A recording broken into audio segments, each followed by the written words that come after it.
어떤 여인이 남편을 잃고 딸 하나를 데리고 어렵게 살아가고 있는데 건강마저 이제 나빠져서 더 이상 일을 할 수가 없게 되었습니다. 그래서 딸이 어떻게든지 직장을 구해보려고 동분서주를 하지만 쉽게 직장이 구해지지 않아 어쩔 수 없이 집에 있는 것들 중에서 값나가는 것들을 하나하나 팔아서 이제 생계를 이어가고 있었습니다. 그러던 어느 날 어머니가 보석이 박힌 금목걸이를 딸에게 주면서 이것은 너희 아버지 집안의 가보라고 그러면서 내 아버지가 나에게 준 것인데 어쩔 수 없이 이것마저 팔아야 되겠구나. 시장에 있는 어느 보석상이 값을 제일 잘 쳐준다고 하니 거기 가서 이것을 팔아서 가지고 와라. 그러면서 어머니가 이제 그 금목걸이를 딸에게 주었습니다. 딸은 이 금목걸이를 받아 들고 시장 그 보석상으로 가면서 내가 취직만 했어도 이렇게 귀한 것은 안 팔아도 되는데 나 때문에 이것마저 팔아야 되는구나 하는 무거운 마음으로 그 보석상을 찾아갔습니다. 그리고 그 금목걸이를 내놓았더니 보석상 주인이 자세히 감정을 해보더니 왜 이런 것을 팔려고 합니까? 라고 묻습니다. 그래서 이 딸이 가정의 어려운 형편사정을 이야기하고 값을 좀 잘 쳐달라고 부탁을 했습니다. 그랬더니 그 주인이 지금은 금값이 많이 내려가서 값이 얼마 안 나가니까 나중에 금값이 좀 올라가면 파세요. 그동안에 생활이 어려울 터이니 제가 돈을 얼마큼 빌려줄 테니 이것으로 어려운 시기를 좀 지나면서 기다리시고 그리고 아가씨는 직장이 없다면 내일부터라도 우리 가게에 와서 일을 좀 도와주면 좋겠다라고 이야기를 합니다. 이 딸은 너무너무 좋았습니다. 어머니가 그렇게 귀히 여기는 가보를 팔지 않아서 좋았고 또 자기가 일할 수 있는 직장이 되어서 너무 좋았습니다. 그래서 그 다음 날부터 그 가게에 출근해서 그 아저씨가 하는 보석 감정하는 일을 보조를 하면서 일을 시작했습니다. 이 아가씨는 해보니까 너무나 재미있고 또 자기 적성에 딱 맞았습니다. 그래서 정말 재미있게 열심히 일을 하다 보니 빠른 시간 내에 이제 그 감정하는 이것을 배울 수가 있었고 훌륭한 보석 감정사가 되었습니다. 그러다 보니 그녀의 실력과 또 그녀의 정직성이 소문나면서 그 가게에는 손님들이 몰려오기 시작했습니다. 이렇게 되자 주인은 그보다 더 좋을 수가 없었습니다. 왜? 손님들이 이렇게 몰려오니까 또 이 아가씨도 어머니와 함께 걱정 없이 살게 되어서 너무나 좋았습니다. 그러던 어느 날 주인이 이 아가씨에게 너도 알다시피 지금 금값이 많이 올랐지 않느냐. 그러니 어머니에게 말해서 그 목걸이, 금목걸이를 한번 가져와 봐라 그러시는 거예요. 그러니까 이 아가씨가 퇴근을 해가지고 집으로 돌아와서 어머니에게 그 금목걸이를 좀 달라고 했습니다. 그러니까 어머니가 주니까 보석상에 가져가기 전에 뭐 가져가도 어차피 자기가 감정할 건데 집에서 감정을 해보았습니다. 감정을 해보니 그건 금으로 만든 게 아니라 금으로 도금한 것이었고 그리고 그 가운데 박힌 보석도 진짜가 아니라 가짜였습니다.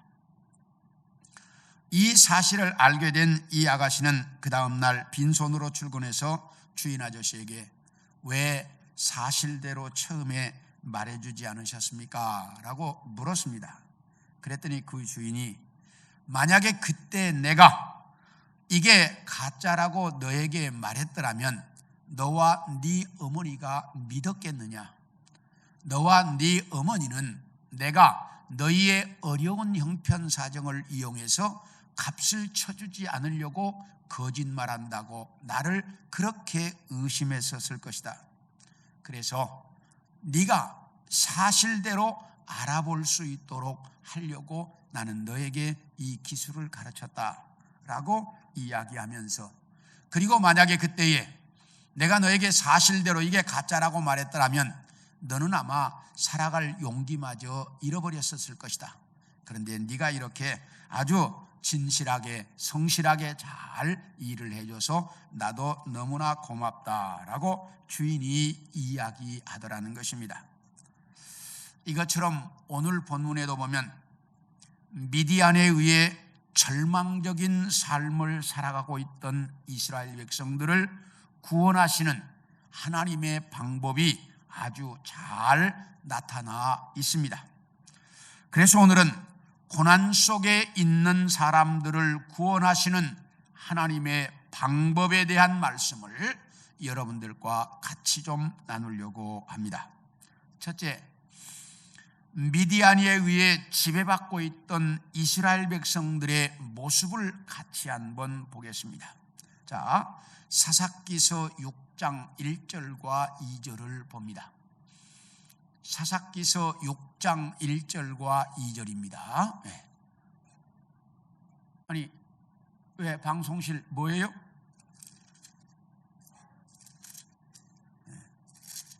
우리 나왔습니다. 사사기서 6장 1절입니다.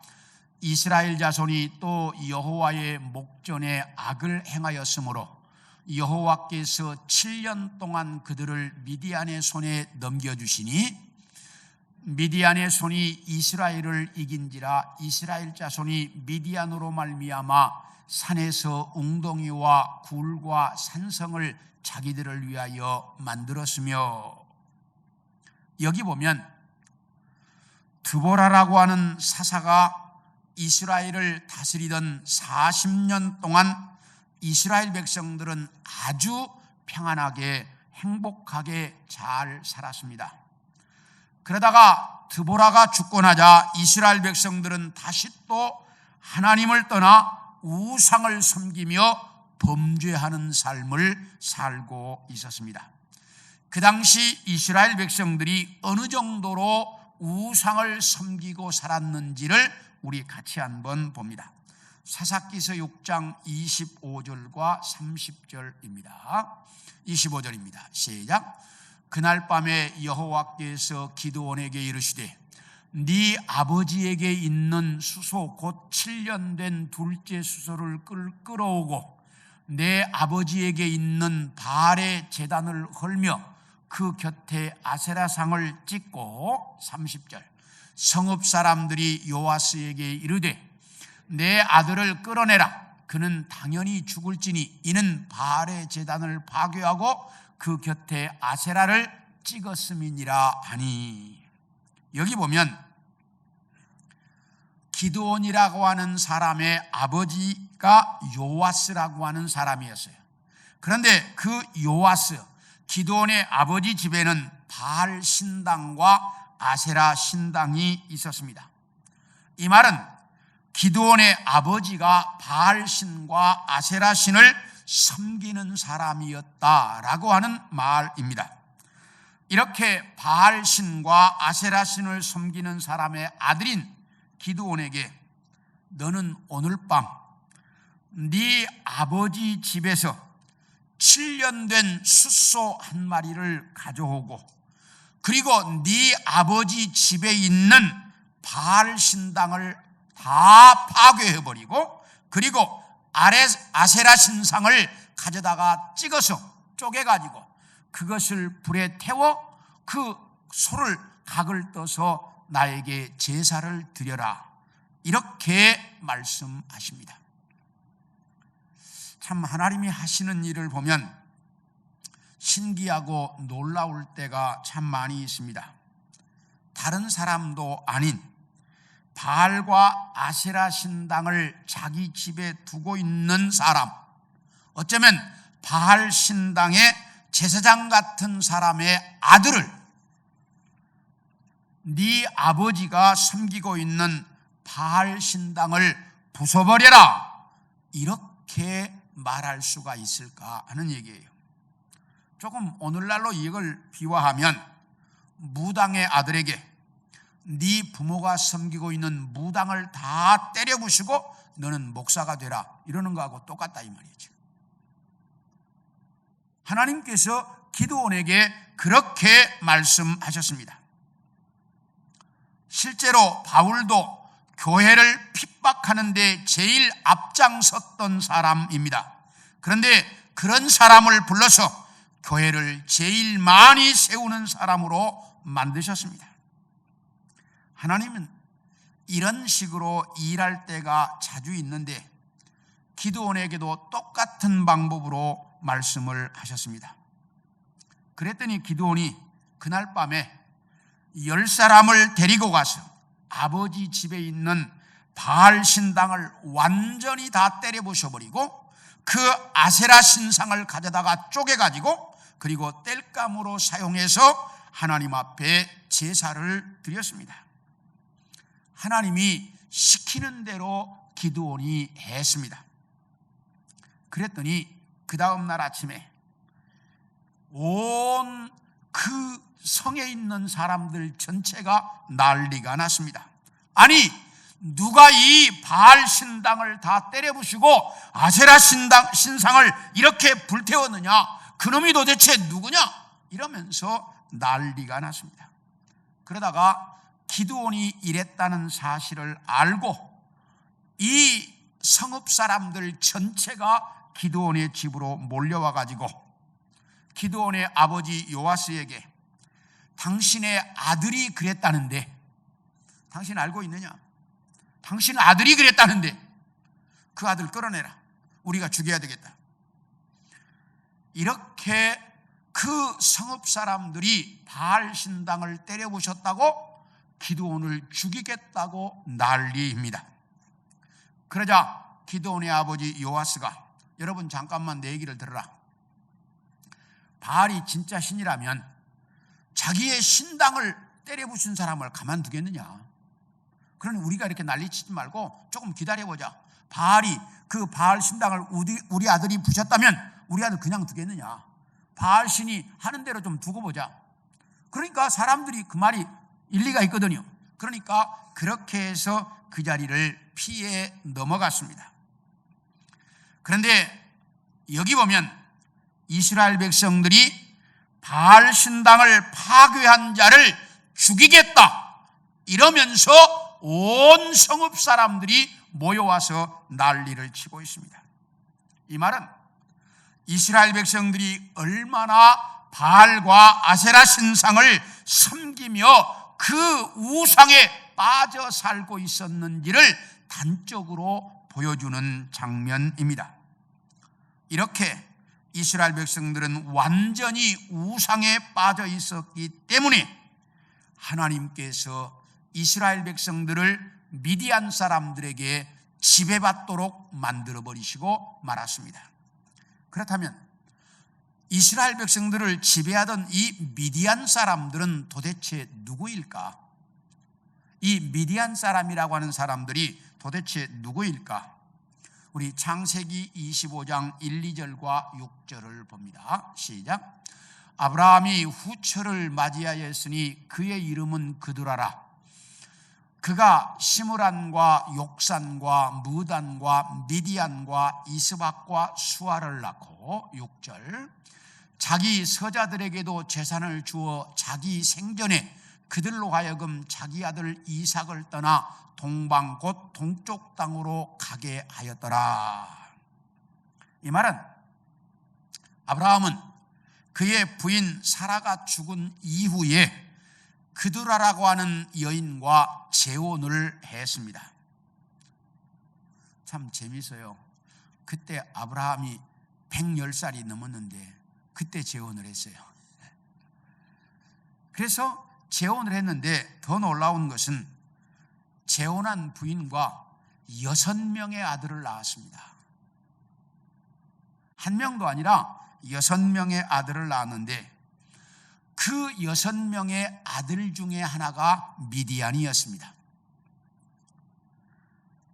그런데 아브라함이 죽기 전에 자기의 전 재산을 아들 이삭에게 주려고 하는데 이삭에게 주기 전에 다른 아들이 문제가 될 것 같으니까 다른 6명의 아들에게 각기 조금씩, 7명의 아들에게 이스마엘까지 7명의 아들에게 각기 조금씩 재산을 주어가지고 전부 동쪽으로 가서 살도록 만들었습니다. 아브라함이. 그리고 나머지 재산 전부는 이삭에게 물려주었습니다. 그러므로 이 미디안도 동방으로 와서 살았는데, 이 미디안의 후손들은 주로 유목 생활을 하거나 아니면 상단을 조직해서 장사를 하면서 살았습니다.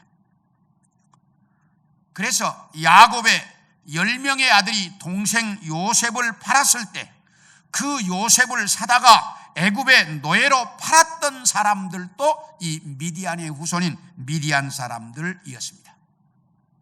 이렇게 장사를 하는 사람들도 있었고요. 그리고 모세가 이스라엘 백성들을 이끌고 광야 40년 세월을 끝내고 모압 평지에 도착했을 때 모압의 왕 발락이 발람을 불러다가 이스라엘을 저주하려고 했을 때 자기들만 한 게 아니고 미디안의 장로들과 모압의 장로들이 같이 갔다, 성경은 이렇게 말하고 있습니다.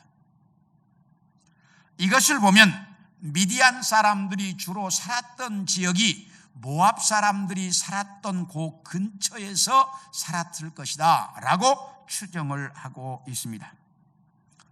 그리고 이스라엘 남자들이 모압 평지에서 모압과 미디안 여인들의 꼬임에 빠져 바알을 섬기는 죄를 범하게 되었을 때 하나님은 이스라엘 진영에 연병을 내려 수많은 사람들이 죽어나가도록 만들었습니다. 그래서 많은 사람들이 죽어나가고 있는데, 그런데도 정신 못 차린 유대인 시므리라고 하는 사람이 미디안의 여자 고스비라고 하는 여자를 데리고 장막으로 들어갑니다. 그러자 이 모습을 본 비느하스가 창을 들고 쫓아가서 두 사람을 한 번에 찍어서 죽였는데, 그때 죽었던 고스비라는 여인도 미디안 여자였다라고 말하고 있습니다. 이렇게 미디안은 계속해서 이스라엘을 괴롭히다가 기드온 때에 와서 아예 이스라엘을 지배하게 되었습니다. 그런데 이 미디안은 미디안족 속 단독으로는 이스라엘을 지배할 만한 힘이 없었습니다.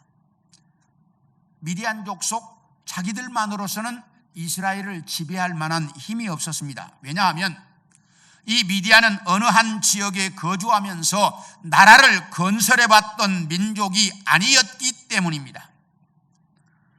그래서 발람 때는 모압 사람들과 힘을 합해 이스라엘을 괴롭혔고, 기드온 때는 아말렉 사람들과 동방 사람들과 힘을 합쳐서 이스라엘을 지배하고 있었습니다.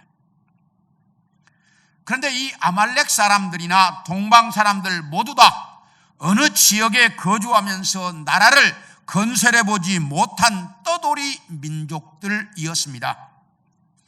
그런데 이런 떠돌이 민족들에게 이스라엘이 지배를 받고 있었다고 하니 그 당시 이스라엘 나라의 형편이 어느 정도였는지는 쉽게 짐작할 수가 있습니다. 이런 떠돌이 민족들의 지배를 받아 이스라엘 사람들이 어떻게 살았는지 오늘 성경은 말하기를 산속과 굴에 웅덩이를 파고 살았으며, 산속에나 굴을 파고 또 웅덩이를 파고 살았으며 산성을 쌓고 숨어서 살았다라고 말합니다. 그리고 때가 되면 이 사람들이 몰려와서 진을 치고 살면서 이스라엘 백성들의 모든 곡식과 소와 양과 나귀까지 다 빼앗아 갔습니다. 그래서 모두가 다 헐벗고 굶주리며 살아야만 했습니다. 그리고 그게 어느 정도였느냐, 우리 사사기 6장 11절을 봅니다. 사사기 6장 11절. 6장 11절은 안 했나요? 예, 놔두세요.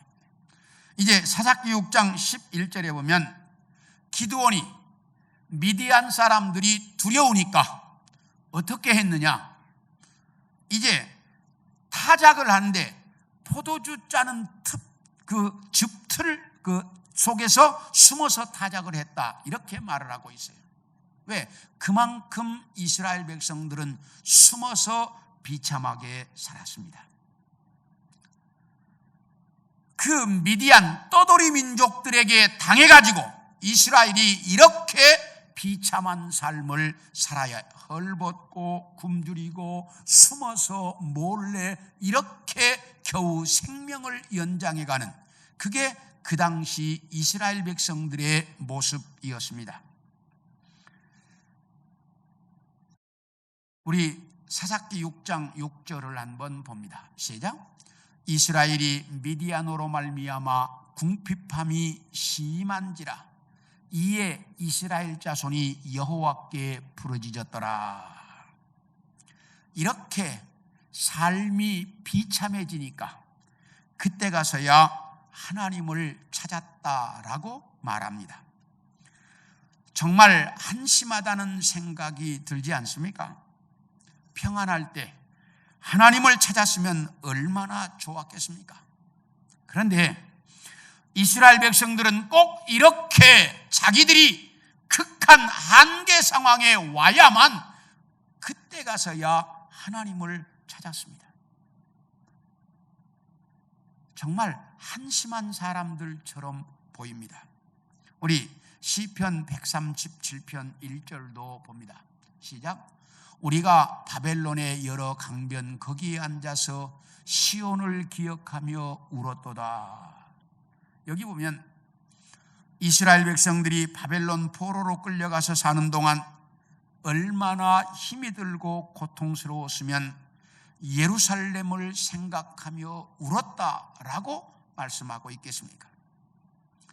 예루살렘에 살 때에 하나님 바로 섬기고 살았으면 이스라엘은 절대로 망할 수 없는 나라였습니다.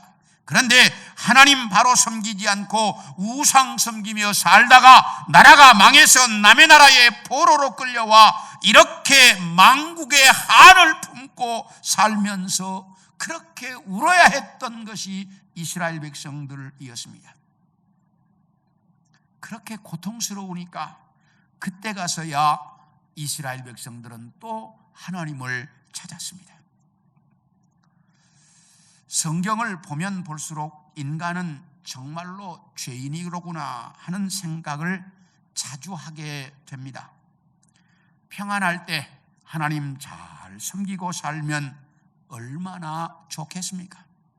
그런데 평안할 때는 하나님 외면하고 내 마음대로 살다가 고통 속에 빠지면 그때 가서야 하나님을 찾는 사람들의 모습을 성경은 너무나 잘 보여줍니다. 그리고 하나님이 복 주셔서 평안하고 잘 살면 그 하나님의 은혜에 감사하며 믿음으로 바로 살아야 하는데 잘 살게 되면 꼭 교만병에 빠지는 것이 인간의 모습이었습니다. 그래서 교만병에 빠지면 하나님의 진노를 샀습니다. 그래서 인간은 참 어쩔 수 없는 죄인이구나 하는 생각을 자주 하게 되는데 오늘 본문에 나타난 이스라엘 백성들도 그랬습니다. 미디안 사람들에게 너무나 고통스럽게 당하고 먹고 살 수가 없으니까 그때 가서야 하나님을 찾고 있습니다. 그런데 하나님은 그런 인간들에게라도 은혜를 베푸신다는 놀라운 사실입니다. 그렇게 계속해서 은혜 주면 복 주면 꼭 하나님 배반하는데 그런데도 하나님은 그런 사람들에게라도 은혜를 주신다는 사실입니다. 그래서 어쩌면 우리 같은 인간들에게도 은혜를 베푸는 것인지 모르겠습니다. 사랑하는 성도 여러분, 우리가 평안할 때 우리에게 은혜가 있을 때 더 주님을 가까이 하고 더 주 안에서 바르게 살아갈 줄 아는 우리 성도들이 되어지기를 소원합니다. 그러나 하나님은 그렇게 하나님을 이렇게 자주 떠나고 배반을 한다 할지라도 우리에게 징계를 하시지만 또 은혜를 주시는 하나님이라고 하는 것을 잊지 않기를 바랍니다. 저는 이 코로나 상황이 어쩌면 우리가 하나님 앞에 바로 살지 못한 하나님의 징계일 수도 있겠다라는 생각을 자주 합니다. 그러나 우리가 잘못한 것 있어서 하나님은 우리가 회개하면 우리에게도 은혜 베푸시는 분이 하나님입니다. 그 하나님의 은혜를 바라고 하나님 앞에 부르짖고 다시 한번 하나님께로 돌아올 수 있는 우리 성도들, 우리 대한민국 교회 성도들, 아니 세계교회 모든 성도들이 되어질 수 있기를 소원합니다. 둘째로, 이런 형편 속에서 부르짖는 이스라엘 백성들을 위해 하나님이 어떤 일을 하셨을까 하는 겁니다. 우리 20절을 한번 보겠습니다. 시작. 세대가 나팔을 불며 항아리를 부수고 왼손에 횃불을 들고 오른손에 나팔을 들어 불며 외쳐 이르되 여호와와 기드온의 칼이다. 여기 보면 세 곳에서 사람들이 항아리를 일제히 깨뜨리고 왼손에는 횃불을 높이 쳐들고 오른손에는 나팔을 불면서 여호와와 기드온의 칼이다 이렇게 외치고 있습니다. 그렇다면 이스라엘 백성들이 왜 이렇게 외치고 있었을까? 하나님께서 기드온에게 네 아버지 집에 있는 바알 신당을 부숴버리고 아세라 목상을 쪼개가지고 땔감으로 사용해서 하나님 앞에 제사를 드려라 라고 하나님이 명령하셨을 때 기드온이 하나님이 시키는 대로 했습니다. 그러자 하나님께서 그를 인정하셨는데 그때 이스라엘을 지배하고 있던 미디안 사람들과 동방 사람들과 아말렉 사람들이 어마어마한 군대를 이끌고 요단강을 건너와서 이스라엘 골짜기에 진을 쳤다라고 말합니다. 여기 이스라엘 골짜기는 가나안 땅에서 가장 넓은 평야지대이며 곡창지대입니다. 그런데 여기에 진을 쳤다는 말은 이스라엘 백성들에게서 식량, 곡식을 빼앗아가기 위해 왔다라고 하는 것을 단적으로 말해주고 있습니다.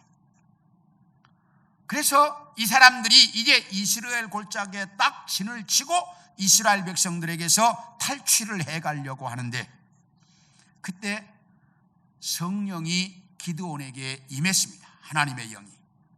그러자 기드온이 나팔을 불어서 이스라엘 백성들, 군사들을 모집했습니다. 이때 모인 인원이 몇 명이냐? 32,000명이 모였습니다. 군사를 다 모집했는데 32,000명입니다.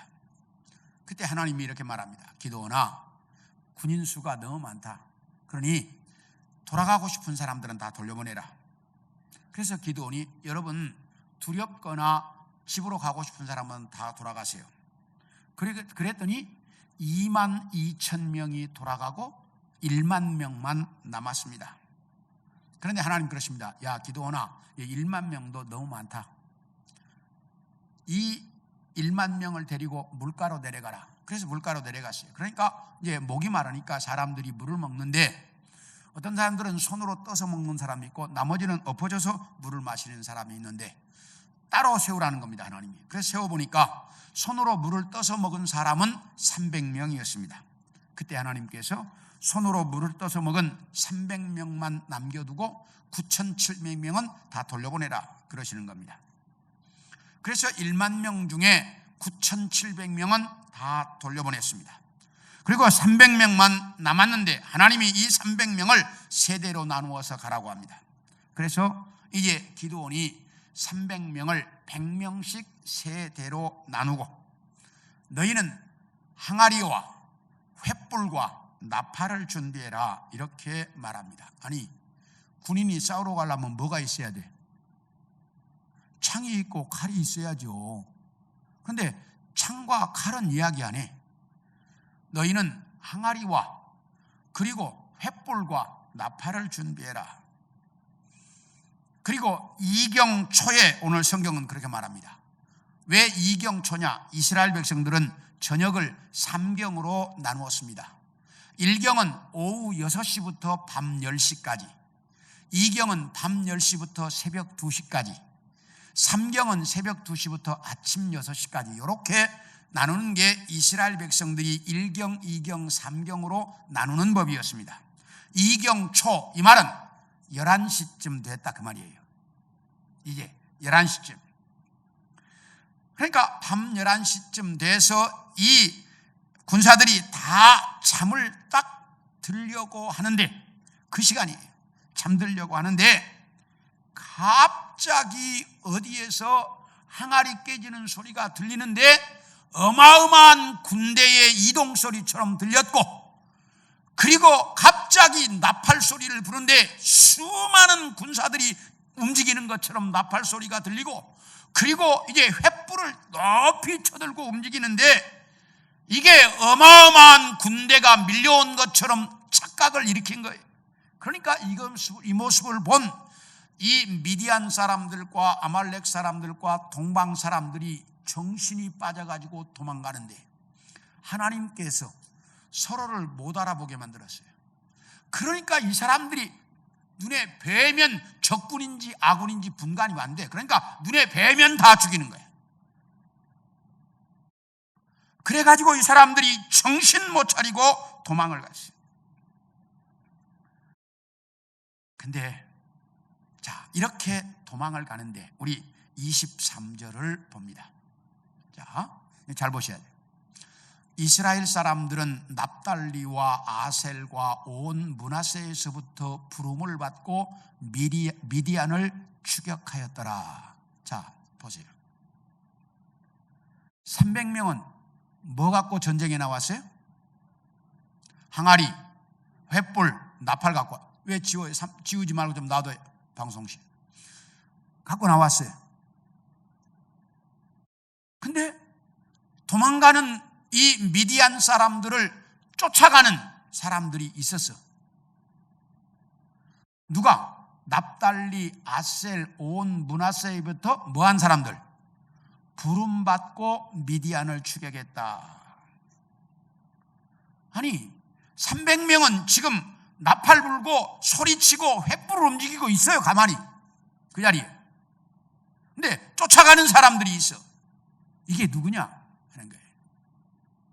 이 사람들은 처음에 부름받고 왔다가 처음에 두려워서 돌아가라고 했을 때 돌아갔던 22,000명은 뭐 그렇다 치더라도 나머지 9,700명은 싸우고 싶었는데 물 엎어져서 먹었다가 하라고 해서 갔잖아요. 그 사람들을 다시 부른 거예요. 기드온이 돌아갔던 사람들을 다시 부른 거예요. 그래가지고 그들에게 이들을 추격하라고 명령을 했습니다. 그래서 돌아갔던 사람들이 다 이제 돌아와서 이 도망가는 이 군대를 추격했습니다. 이렇게 하나님은 어떤 특정한 사람들만 사용하실 때도 있지만 대부분은 하나님의 사람 모두를 사용하신다는 사실입니다. 처음 돌아갔던 사람들이야 그렇지만 나중에 돌아갔던 9,700명은 상당히 아쉬웠을 것입니다. 그런데 이렇게 자기들도 싸울 수 있는 기회가 주어졌기 때문에 백성들 모두가 우리도 이 전쟁에 참여했다라는 마음으로 하나가 될 수 있었습니다. 그리고 24, 25절을 봅니다. 24, 25절 시작.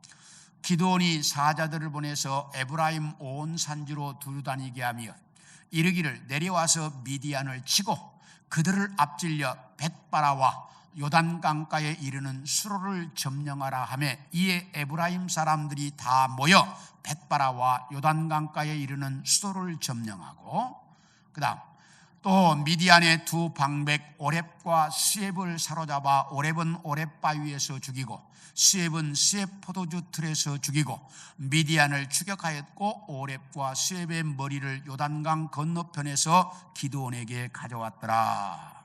여기 보면 기드온이 이제 사람들 갖고 부족하니까 300명은 지금 뭐 하고 있어요? 소리 지르고 있잖아요. 그러니까 에브라임 지파에게 사람을 보내가지고 미디안 사람들이 지금 요단강 쪽으로 도망가고 있다. 그러니까 너희가 먼저 가가지고 요단강 수로를 딱 점령해라. 그래가지고 못 건너가도록.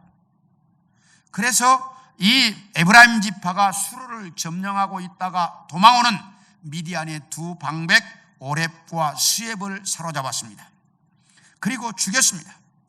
그러므로 나중에 에브라임 지파가 이 기드온에게 왜 우리는 이 전쟁에 안 불렀느냐고, 이게 사람들이 처음에는 안 가고 싶다고 이기고 나면 안 불렀다고 뭐라고 하거든요. 이게 에브라임이 그랬습니다. 그러니까 왜 우리는 안 불렀냐고. 그러니까 기드온이 이렇게 말합니다. 당신들이 미디안의 두 방백을 잡아 죽인 일이 얼마나 큰 일인데 이렇게 그런 이야기를 하느냐고. 이렇게 이야기함으로써 이 에브라임 지파 사람들도 자기들의 공이 인정되었다는 것을 알고 조용하게 넘어갔습니다. 이렇게 하나님은 이 전쟁에 모든 지파가 참여할 수 있도록 이 전쟁을 이끄셨습니다.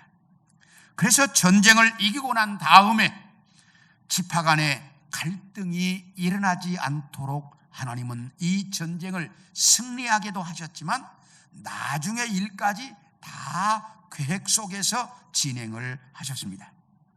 이것이 하나님께서 일하시는 방법입니다. 하나님은 언제나 모든 일의 시작부터 마지막까지 완벽하게 일하십니다. 그런데 우리는 그것을 잘 이해하지 못하고 자기의 욕심과 자기의 자존심과 자기의 이름이 드러나지 않으면 문제를 제기할 때가 참 많이 있습니다. 그래서 이 일이 잘 끝났는데 끝나고 난 다음에 싸움이 될 때가 많아요. 왜? 교회당 짓고 나면 꼭 그 지은 다음에 문제되는 교회들이 참 많이 있거든요. 왜? 자기 이름 안 드러나서 그러는 거예요. 그런데 하나님은 언제나 모두에게 유익이 되고 모두가 평안할 수 있도록 모든 일을 풀어가십니다. 그러므로 내 인생의 모든 문제도 하나님께서 풀어주실 수 있도록 그분께 맡기고 여러분의 삶을 살아갈 수 있기를 소원합니다. 그래야 내 인생에 후유증이 없습니다. 하나님은 이 기드온의 전쟁을 통해서도 이스라엘 나라에 후유증이 없도록 전쟁을 이끌어 가셨습니다. 사랑하는 성도 여러분, 이것이 하나님께서 하시는 방법이라는 것을 알고 언제나 나를 내세우려고 하지 말고 하나님이 일하시는 대로 순종하고 따라갈 줄 아는 우리 성도들 모두가 되어질 수 있기를 소원합니다. 마지막으로, 그런데 마지막까지도 이걸 깨닫지 못하는 사람들이 많이 있다는 것입니다. 우리 사사기서 8장 5절과 6절을 봅니다. 시작.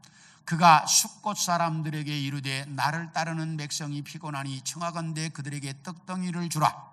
나는 미디안의 왕들인 세바와 살문나의 뒤를 추격하고 있노라 하니. 6절.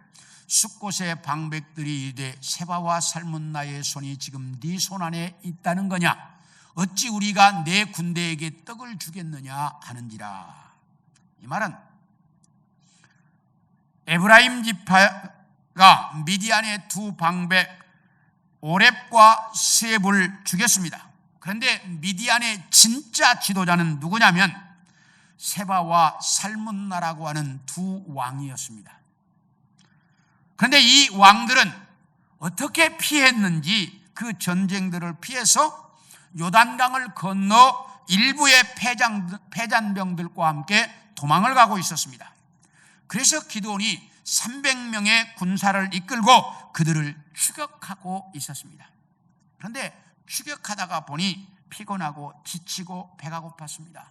그래서 숫곳이라고 하는 곳에 도착을 하자 숫곳 사람들에게 우리가 지금 세바와 살문나를 쫓아가고 있는데 너무 지치고 배가 고프다. 먹을 걸 좀 줘라. 그랬더니 이 숫곳 사람들이 아니 당신 지금 세바와 살문나도 잡지 못했으면서 뭐 전쟁에 이긴 것처럼 우리한테 먹을 거 달라고? 우리 뭐 줘요? 이러면서 숫곳 사람들이 먹을 것을 주지 않았습니다. 그리고 또 가다가 분헬에도 도착했는데 분헬에도 똑같이 이 기드온과 300명의 군대에게 먹을 것을 주지 않았습니다. 그래서 기드온은 이 300명의 군대를 끌고 쫄쫄 굶어가면서 정말 세바와 살문나를 아주 신속하게 쫓아갔습니다. 그런데 이 세바와 살문나는 13만 5천 명의 군대를 이끌고 이스라엘을 침략해 왔다가 몇 명이요? 13만 5천 명. 참 엄청난 군대를 데리고 온 거예요. 13만 5천 명을 데리고 왔다가 12만 명이 죽고 1만 5천 명만 겨우 살아가지고 1만 5천 명과 함께 요단강을 건너서 도망가다가 이제는 못 쫓아오겠지 그러면서 안심하고 쉬고 있을 때입니다.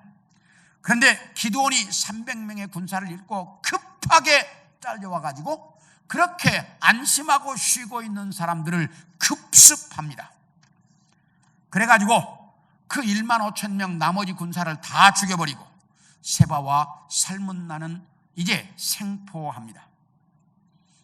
이 두 왕을 생포해가지고 숫곳에 와가지고 또 분할에 와서 그 사람들을 불러놓고 너희가 세바와 살문나를 잡지 못했다고 우리 안 도와줬지? 여기 세바와 살문나 있다. 자 봐라. 그러면서 세바와 살문나를 죽이고 숫곳 사람들과 분할 사람들을 징계했다라고 말합니다. 그 이후로 성경은 미디안이라는 족속이 없어져 버립니다. 이 사건 이후로 성경에 미디안이라는 이름이 등장하지 않는데 이사야서 때 두 번 그 이름이 등장은 하지만 활동한 내용이 아닙니다. 그냥 이름만 두 번 등장합니다. 활동한 내용은 없습니다. 그러므로써 이 미디안 족속은 기드온에 의해 멸망을 당해서 역사상에 사라진 것으로 보고 있습니다. 이렇게 하나님께서 하시는 일은 놀라운데 그런데 숫곳 사람들이나 분할 사람들은 끝까지 상황을 잘못 판단하고 기드온을 돕지 않았다가 그들은 기드온에게 징계를 받아야 했습니다. 우리도 이 세상을 살아가는 동안 세상의 흐름을 정확하게 볼 수 있는 안목이 있어야 합니다. 그래야 이 세상을 바르게 살아갈 수 있는데 우리에게는 이런 안목이 없습니다. 그래서 잘못 판단했다가 어려움을 당할 때가 참 많이 있습니다. 그러므로 내 안에 계시는 성령님의 도움을 받아 우리는 이 세상을 살아가는 날 동안 판단력을 키워야 합니다. 정확하게 볼 수 있는 안목을 길러야 합니다. 그래야만 우리는 이 세상에서 바른 판단을 하며 살아갈 수가 있습니다. 이 판단력은 여러분의 인생에 대단히 중요한 문제입니다. 그러므로 내 안에 계시는 성령님의 도움을 받아서 왜? 나는 죄인이기 때문에 정확한 판단력을 가질 수 없어요. 내 안에 계시는 성령님의 도움을 받아서 내가 인생을 살아가는 모든 순간 속에 바르게 판단하고 결정하고 살아갈 줄 아는 우리 성도들 모두가 되어질 수 있기를 소원합니다. 여러분들이 하나님께 성령께 도움을 요청하면 성령은 언제나 여러분들을 도우실 것입니다. 그래서 성령님의 도움을 받아 이 세상에서 바르게 판단하고 결정하고 바른 그런 결정 속에서 정말 주님의 사람으로 세상 모든 사람들에게 본이 될 수 있도록 살아가는 우리 성도들 모두가 되어질 수 있기를 축원합니다.